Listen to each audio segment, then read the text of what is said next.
Welcome to Jazada Studio, where we bring dreams to life.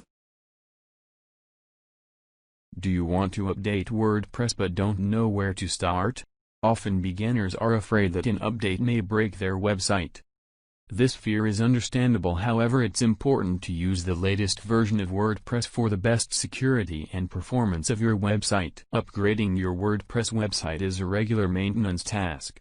We have created an easy-to-follow video that you can use as a reference guide. The most important thing you need to do before upgrading WordPress is to create complete WordPress backup. Even if you have an automated WordPress backup plugin set up, you still need to make sure that you create a new backup and store it safely on a remote location. A complete WordPress backup includes everything: your WordPress database, all your images and media uploads, your WordPress plugins and themes, core WordPress files. This step is crucial as it will allow you to restore WordPress from backup in case something goes wrong.